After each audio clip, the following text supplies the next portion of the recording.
So guys, in this video we will learn step by step how you can design a thumbnail like a pro.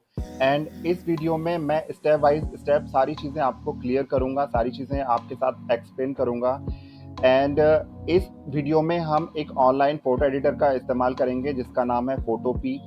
And फोटोपी एक तरह से online version है Photoshop का, और इसका सबसे बड़ा बेनिफिट ये है कि इसे आपको अपने लैपटॉप या कंप्यूटर में इंस्टॉल करने की ज़रूरत नहीं पड़ती। तो अब चलेंगे हम अपने लैपटॉप स्क्रीन की तरफ, और सबसे पहले आप अपने ब्राउज़र में ओपन करेंगे photopea.com।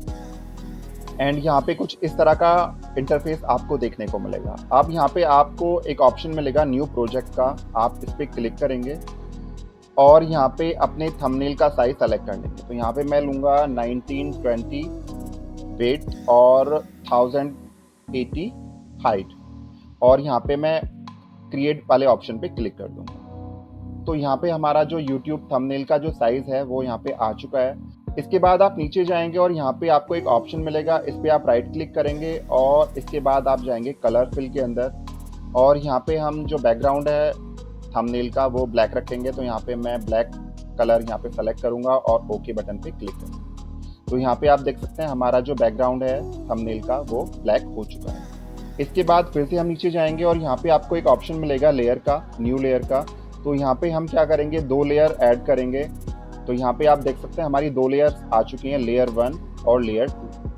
अब हम लेयर 1 को सेलेक्ट करेंगे और ब्रश टूल के अंदर जाएंगे।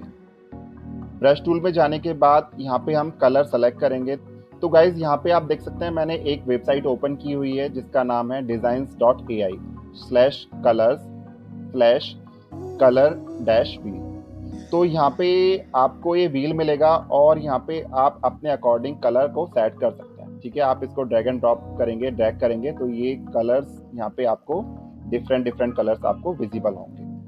तो मान लीजिए मुझे ये वाला कलर अच्छा लग रहा है, तो यहाँ पे ये कलर आ चुका है और इसका कोड भी आ रहा है। तो मैं इसको सिंपली कॉपी करूँगा और अपने फ़ोटो एडिटर ऐप में जाऊँगा और यहाँ पे जाके यहाँ पे आपको एक ऑप्शन मिलेगा, यहाँ पे जाके मैं एज इट इज़ इस कोड को पेस्ट कर दूँगा और ओके बटन पे क्लिक कर दूँगा। तो हमारा ये जो कलर है ये सेलेक्ट हो चुका है। अब यहाँ पे आपको एक ब्रश टूल मिलेगा, आप इसके अंदर जाएंगे और यहाँ पे हम कुछ सेटिंग्स हैं वो हम चेंज करेंगे।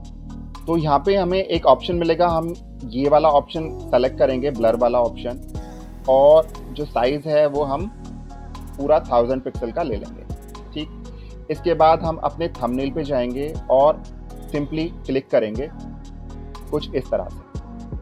तो यहाँ पे आपको कुछ ऑप्शंस मिलेंगे गाइस, ओपेसिटी का, फ्लो का एंड स्मूथनेस का।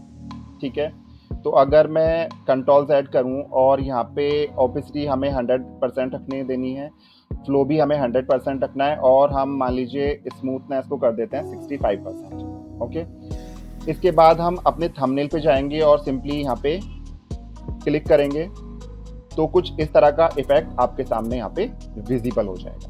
ठीक है, तो यहाँ पे हमारा ये इफेक्ट आ चुका है। अब हम सेकंड लेयर में जाएंगे, लेयर 2 को सेलेक्ट करेंगे और फिर से ब्रश टूल को सेलेक्ट करेंगे और यहाँ पे हम कलर चेंज करेंगे इसका। तो हम वापस से कलर व्हील में जाते हैं और यहाँ पे देखते हैं कि कौन सा हमें कलर सही लग रहा है, उसके अकॉर्डिंग हम यहाँ पे चूज़ कर लेंगे। ठीक है, तो ये वाला कलर मैं यहाँ से उठाऊँगा, फर्स्ट वाला रेडिएंट येलो, और इसका जो कोड है वो मैं कॉपी करूँगा और वापस से जाऊँगा यहाँ पे अपने एडिटर पे और यहाँ पे कोड वाले सेक्शन में इसको पेस्ट कर दूँगा और सिंपली यहाँ पे ओके बटन पे प्रेस कर दूँगा। इसके बाद हमारी जो लेयर है वो सेकंड लेयर हमने सेलेक्ट की हुई है। अब सिंपली हम वापस से जाएंगे और फिर से हम सेम प्रोसेस को रिपीट करेंगे। हम यहाँ पे क्लिक करेंगे और यहाँ पे हमारे ये 2 इफेक्ट्स आ चुके हैं, यहाँ पे आप देख सकते हैं।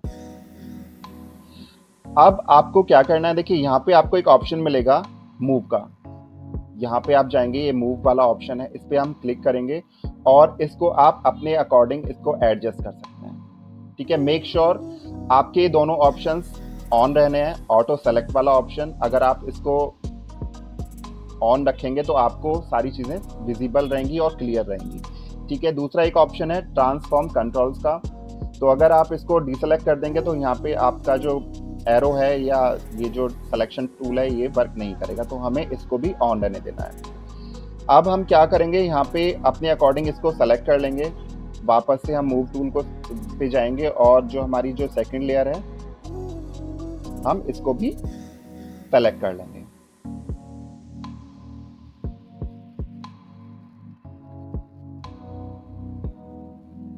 ठीक है, तो यहाँ पे आप देख सकते हैं, यहाँ पे मैं अपने अकॉर्डिंग इसको थोड़ा सा सेट कर लेता हूँ और यहाँ पे हमारा ये एडजस्टमेंट हो चुका है। मैं थोड़ा सा इसको और हल्का सा लेफ्ट में ले लेता हूँ। अब हम क्या करेंगे, यहाँ पे अपनी इमेज को अपलोड करेंगे। तो सबसे पहले मैं जाऊँगा और अपनी जो इमेज है उसको मैं यहाँ पे अटैच कर लूँगा।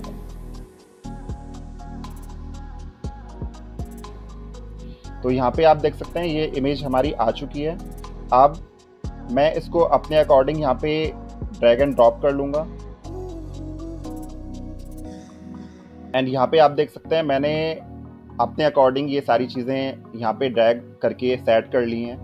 अब हमें क्या करना है, हमें यहाँ पे इफ़ेक्ट्स देना है। ठीक है, हम यहाँ पे अपना वाइट इफ़ेक्ट ऐड करेंगे। तो वो किस तरह से करेंगे, हम फिर से जाएंगे ब्रशिंग टूल में और यहाँ पे हम वाइट कलर को सेलेक्ट करेंगे। तो यहाँ पे मैं वाइट कलर सेलेक्ट करूँगा और इसके बाद सिंपली ओके बटन पे क्लिक कर दूँगा। इसके बाद हमारा जो ब्रश का जो साइज़ है वो मैं कम करूँगा, तो फिर से मैं ब्रशिंग टूल के अंदर जाऊँगा और यहाँ पे इसका साइज़ हल्का सा रिड्यूस कर दूँगा। ठीक, इसके बाद हमें एक चीज़ और ध्यान देनी है कि ओपेसिटी को मुझे कम करना है और मैं इसको कर दूँगा लगभग 12 या 13% के अराउंड और फ्लो को भी मैं 100% रहने दूंगा और स्मूथनेस को भी 65% ही रहने दूंगा। अब मैं सिंपली क्या करूंगा, यहाँ पे मैं क्या करूंगा, अपनी लेयर को सेलेक्ट करूंगा। तो मैं यहाँ पे लेयर 2 को सेलेक्ट करूंगा और यहाँ पे ब्रशिंग टूल से हल्का हल्का इफेक्ट दूंगा वाइट।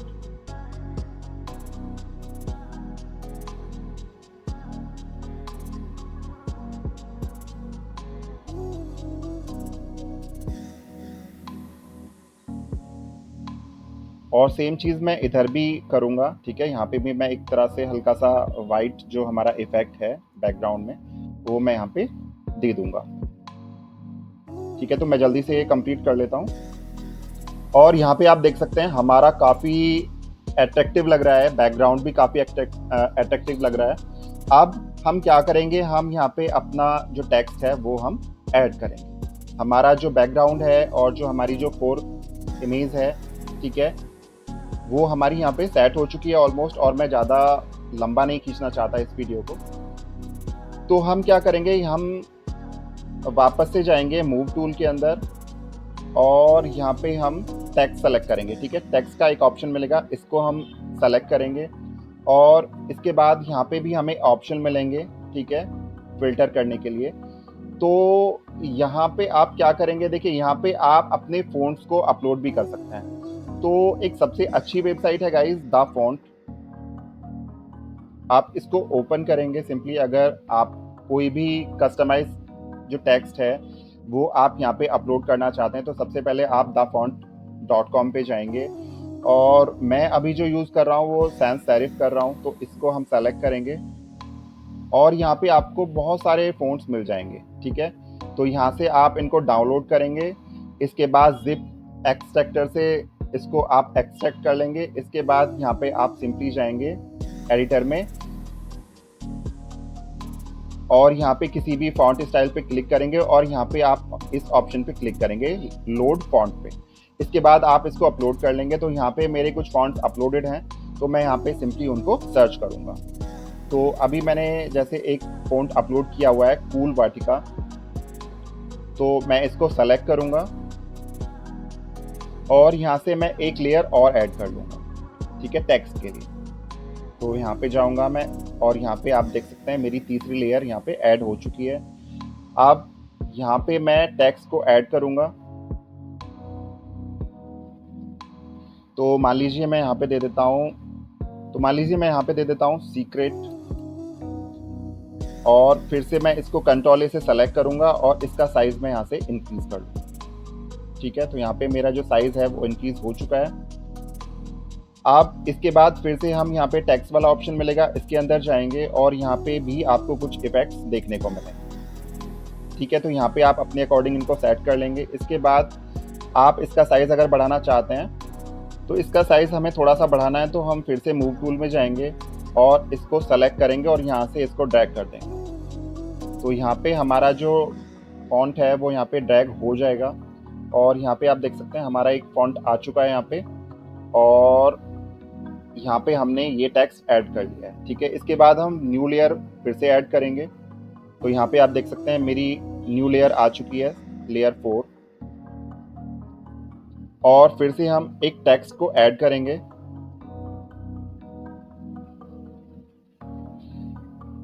फिर से हम टेक्स्ट वाला ऑप्शन सेलेक्ट करेंगे और यहाँ पे कुछ सेटिंग्स हैं वो अपने अकॉर्डिंग हम सेट करेंगे। तो कूल पार्टी का फॉन्ट ही मुझे लेना है। इसके बाद यहाँ पे हम यहाँ पे इसको ऐड करेंगे। तो यहाँ पे मैं फॉर एग्जांपल ले लेता हूँ बैकलिंक्स। ठीक है, तो यहाँ पे हमारा ये टेक्स्ट आ चुका है। अब हम फिर से मूव टूल में जाएंगे और इसको हम हल्का सा छोटा कर लेंगे साइज को इसका, और आप चाहें तो इसको ड्रैग एंड ड्रॉप करके एडजस्ट कर सकते हैं। साथ ही साथ अगर आपको इस टेक्स्ट का कलर चेंज करना है तो आपको यहाँ पे भी एक ऑप्शन मिलेगा, और आप चाहें तो यहाँ पे टेक्स्ट के अंदर जाएंगे और यहाँ से आप इसका कलर चेंज कर सकते हैं अपने अकॉर्डिंग। ठीक है, अगर आपको मान लीजिए येलो लेना है तो यहाँ पे आप ओके करेंगे और यहाँ पे आप देख सकते हैं ये कलर चेंज हो चुका है। साथ ही साथ अगर आपको फॉन्ट स्टाइल चेंज करनी है तो आप यहाँ पे जाएंगे और मान लीजिए मैं एक फॉन्ट यहाँ पे यूज़ करूँगा बिल्ट, और यहाँ पे आप देख सकते हैं कुछ इस तरह का ये टेक्स्ट हमारा आ चुका है, और हमारी जो टेक्स्ट की जो फॉन्ट की जो स्टाइल है वो भी चेंज हो चुकी है। तो यहाँ पे आप देख सकते हैं काफ़ी कैची लग रहा है थंबनेल। तो गाइज़, ये वीडियो अगर आपको पसंद आई हो तो आप इसको लाइक और शेयर करना ना भूलें। साथ ही साथ अगर आप ये वीडियो लाइक करेंगे तो मुझे एक तरह से वोट ऑफ कॉन्फिडेंस मिलेगा और मैं काफ़ी अच्छी वीडियोस आप तक लाने की कोशिश करूँगा।